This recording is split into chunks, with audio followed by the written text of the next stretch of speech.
Bonjour, pouvez-vous vous présenter? Oui, bonjour à tous.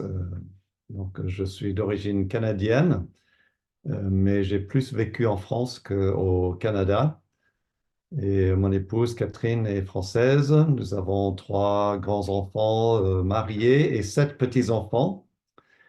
Et dans mon ministère, avec mon épouse, on a toujours été dans l'implantation d'églises, dans cinq projets différents, toujours dans le sud-est de la France.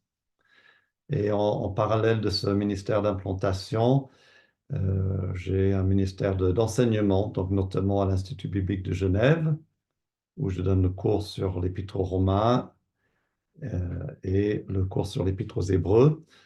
Et puis dans des formations internes à notre famille d'église qui est les CAEF. Quel est le thème général de l'Épître aux Hébreux? C'est sympa d'essayer de résumer un livre avec un mot. Je vais en prendre deux pour l'Épître aux Hébreux. Le premier, c'est meilleur. Parce que tout au long de l'épître, il y a une comparaison qui se fait entre Jésus-Christ et la Nouvelle Alliance et puis l'Ancienne Alliance. Autrefois, les prophètes, aujourd'hui, Dieu nous a parlé par son Fils. Et donc, à chaque fois, l'auteur dira, mais ce que nous apporte Jésus est meilleur. Meilleur que les prophètes dans les premiers versets, meilleur que les anges dans le chapitre 1 et chapitre 2, meilleur que Moïse dans le chapitre 3, meilleur que Josué dans le chapitre 3 et chapitre 4, puisqu'il apporte un meilleur repos. Ensuite, donc, quand on arrive dans le chapitre 7, 8, 9, 10, une meilleure alliance, un meilleur tabernacle, meilleur sacrificateur et meilleur sacrifice. Donc ça, c'est vraiment un thème qui traverse. Et le deuxième mot que j'emploierai, c'est persévérons, puisque c'est le but de l'Épître aux Hébreux, d'exhorter euh, ceux qui se disent chrétiens à suivre jusqu'au bout le Christ, à persévérer. Et c'est écrit, bien sûr, à un auditoire spécifique des Juifs, des personnes d'arrière-plan juifs qui avaient vu en Jésus le Messie, mais qui, suite à des persécutions, peut-être des déceptions, commençaient à faire demi-tour. Et donc, l'auteur veut vraiment les exhorter.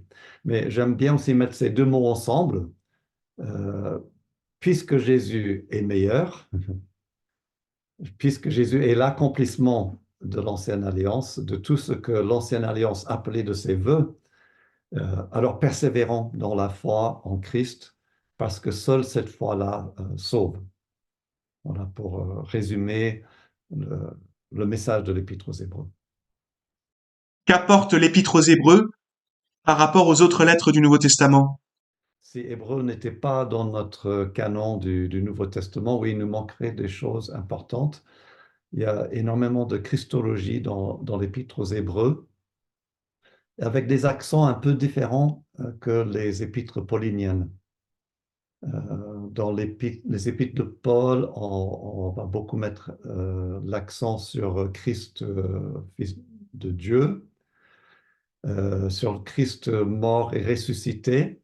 Dans Hébreu, on voit à la fois, on va voir Christ assis à la droite de Dieu, donc qui règne, mais qui est aussi dans une place d'intercession. Mais surtout, on va voir Christ comme souverain sacrificateur. Ça, c'est pas un accent qu'on voit beaucoup dans les épîtres de Paul, Christ sacrificateur. Et donc, on va voir aussi l'humanité de Christ, le fait qu'il ait été tenté en toutes choses comme nous. Ça, c'est magnifique. Que l'obéissance, il a apprise, c'est-à-dire qu'il a expérimenté, il a connu en chair et en os, et il a lancé des grands cris à Dieu, son Père, dans la souffrance. Ça, c'est magnifique pour nous de connaître Jésus-Christ sous cet angle-là, qu'on voit dans les évangiles, mais un peu moins dans les épîtres de Paul. Bon, ça c'est un apport spécifique de l'épître aux Hébreux. Je dirais qu'un deuxième apport très important, c'est la manière dont cet auteur va lire l'Ancien Testament. c'est-à-dire l'herméneutique de l'Ancien Testament. On a dans l'Épître aux Hébreux un modèle qu'on peut suivre quand nous lisons l'Ancien Testament. On peut chercher Christ dans l'Ancien Testament comme le fait l'auteur de l'Épître aux Hébreux. Ça, c'est un apport majeur. En quoi Jésus est-il supérieur au reste de la création, notamment les anges? On est un peu étonné dans l'Épître aux Hébreux de trouver euh, la mention des anges et dans le chapitre 1 et dans le chapitre 2. Et ce que l'auteur va nous dire dans le chapitre 1, c'est que Jésus est supérieur aux anges parce qu'il est Dieu, tout simplement, donc de par sa divinité. Et dans le chapitre 2, il dira aussi que Jésus est supérieur aux anges de par son humanité. Il s'est incarné, ce que les anges ne font pas non plus. Donc, dans le chapitre 1, la question c'est vraiment qui est Jésus. Il est plus que les prophètes dans les premiers versets. Donc, après, ces lecteurs peuvent dire, d'accord, ok, il est plus que les prophètes, mais est-ce qu'il est vraiment Dieu? Est-ce que c'est peut-être juste un super ange? Et il va nous mitrailler de citations de l'Ancien Testament, des citations messianiques, dans lesquelles on trouvera plusieurs titres pour Jésus. Jean, Dieu, carrément. Seigneur, qui est dans l'Ancien Testament grec, la Septante, le terme qu'on va employer pour l'Éternel, pour Yahweh, et il est considéré comme éternel. Vraiment, il veut être sûr qu'on comprend que Jésus est supérieur aux anges. Alors, pourquoi? Quel est l'enjeu? Je dirais premièrement, si Jésus est vraiment Dieu, alors la rédemption est efficace. C'est la conclusion qu'il donnera au chapitre 10. Par une seule offrande, il nous a amenés pour toujours à la perfection.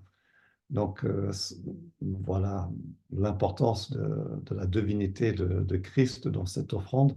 Et puis, deuxièmement, c'est la force de sa parole, l'autorité de sa parole. C'est comme ça qu'il commence le chapitre 2. Euh, Puisque c'est le Fils qui nous parle, nous ferons bien d'écouter. Si nous négligeons cette parole-là, eh bien, nous passons à côté du salut. Donc, ça peut avoir des implications pour nous. Au premier siècle, il y avait un grand intérêt pour les anges. On voit ça dans la période entre les deux testaments. Il y avait une espèce de fascination pour les anges. On voit dans la littérature extra-biblique et qui était encore présente quand l'auteur s'adresse à ses premiers lecteurs. Et on voit peut-être aujourd'hui un intérêt accru pour les anges. Il ne faudrait pas que ça commence à effacer l'importance de Christ. Pourquoi Jésus accomplit-il les offices de l'Ancien Testament? Ouais, c'est une question qui est chouette. Je vois trois offices déjà de l'Ancien Testament. Le prophète, le, le roi et le prêtre. Le prophète, le roi et le prêtre. Et dans les trois premiers versets, bam, il va nous dire que Jésus déjà est l'accomplissement de ces trois offices. Avant, il nous a parlé par les prophètes. Aujourd'hui, il nous parle par le Fils. Donc, c'est quoi la fonction du prophète? Il parle de la part de Dieu. Donc, Jésus vient comme le prophète, le dernier de tous les prophètes, le mot final de Dieu. Ensuite, dans les trois premiers versets, on a l'intronisation de Christ en tant que Fils de Dieu. Fils de Dieu, c'est un terme messianique et c'est en lien avec la royauté aussi. C'est à David que la promesse est faite qu'il y aurait toujours un de ses fils sur le trône. Donc Jésus est dit, il est l'héritier de toutes choses, selon les premiers versets, et il est assis à la droite de Dieu. Donc là, on a le roi Messie, l'accomplissement de toute l'attente messianique de l'Ancien Testament. Et puis, Jésus, le sacrificateur ultime, le grand sacrificateur, il fait la purification des péchés. Dans les trois premiers versets, on le voit aussi. Donc, là aussi, il y a un accomplissement. Et ces thèmes seront développés tout au long du livre. Notamment la notion de Christ assis, on le retrouve, je crois, à 5 reprises dans l'Épître et à des moments très importants de l'Épître. Comment utiliser votre commentaire de l'Épître aux Hébreux sur le plan pratique? On peut déjà l'utiliser dans sa lecture personnelle de la Bible. En ce moment, dans mon culte personnel, je lis le Cantique des Cantiques.